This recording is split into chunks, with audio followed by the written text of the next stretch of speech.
Im März 2026 wurde eine der meistgenutzten Programmbausteine der Welt gekapert. Eine Bibliothek mit über 100 Millionen Downloads pro Woche. Auf vielen Rechnern installierte sich daraufhin in nur 1,1 Sekunden ein Fernzugriffstrojaner. Das Erschreckende: Niemand hat etwas falsch gemacht. Die Opfer haben nur Software genutzt, der sie vertrauten. Das ist die wichtigste Erkenntnis dieses Videos. Sie werden oft nicht direkt angegriffen, sondern über ihre Lieferkette. So lief der Angriff. Der Angreifer hat keinen bösen Code in die Bibliothek geschrieben. Er hat den Zugang eines Entwicklers übernommen und nur eine einzige, harmlos aussehende Zeile hinzugefügt, einen kleinen zusätzlichen Baustein. Kein Prüfer wäre stutzig geworden. Beim nächsten Installieren lief diese Zeile automatisch los. Sie verschleierte sich doppelt, meldete sich bei einem Server des Angreifers, lud den Trojaner herunter und löschte danach jede Spur von sich selbst. Keine böse Datei blieb zurück. Stellen Sie sich vor, jemand will Sie vergiften. Ihre eigene Kaffeetasse bewachen Sie, da kommt er nicht ran. Also vergiftet er nicht die Tasse, sondern die Bohnen, die Sie kaufen, oder gleich das Wasser im Werk, das alle Röstereien nutzen. Je weiter oben in der Kette das Gift sitzt, desto mehr Menschen trifft es. Genau so funktioniert ein Lieferkettenangriff. Nicht Ihr Rechner ist das Ziel, sondern etwas, das Sie und tausend andere gemeinsam nutzen. Jetzt denken Sie vielleicht: Ich bin kein Softwareentwickler, das betrifft mich nicht. Doch, dasselbe Muster trifft jedes Unternehmen, nur über andere Wege. Über ein Update Ihrer Branchensoftware, über ein Werkzeug Ihres IT-Dienstleisters, über eine App, der Sie blind vertrauen. Das ist keine Theorie. 2021 vergifteten Angreifer ein Fernwartungswerkzeug, das IT-Dienstleister bei ihren Kunden einsetzen. Über dieses eine Werkzeug verteilten sie Erpressungssoftware an rund 1500 Firmen auf einen Schlag. Die betroffenen Firmen hatten nichts falsch gemacht. Sie haben einem Werkzeug vertraut, das eigentlich helfen sollte.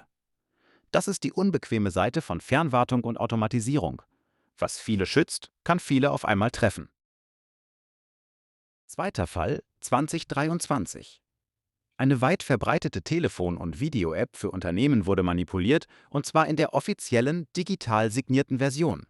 Wer das ganz normale Update installierte, holte sich den Angreifer mit ins Haus. Auch hier griff das übliche Bauchgefühl nicht. Die App war signiert, sah vertrauenswürdig aus, kam vom echten Hersteller. Genau dieses Vertrauen war der Angriffsweg. Ein gefälschtes Bauchgefühl reicht hier nicht als Schutz. Hier liegt der unbequeme Haken. Normalerweise sagt man: Installieren Sie Updates schnell. Aber bei diesen Angriffen war das vergiftete Update selbst der Angriff. Schnellpatchen allein hätte Sie hier nicht gerettet, im Gegenteil. Was schützt also wirklich? Erstens: Schutz, der auf Verhalten achtet, nicht nur auf bekannte Schädlinge. Ein moderner Endpunktschutz wie Defender schlägt an, wenn ein Programm sich plötzlich heimlich nach außen verbindet, auch wenn der Schädling ganz neu ist.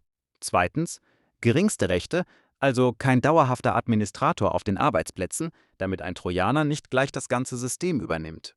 Drittens: Gehärtete Zugänge mit Mehrfaktor und ohne ewig gültige Schlüssel.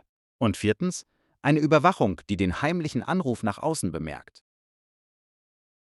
Bei Hagel IT sehen wir oft genau die falsche Aufstellung.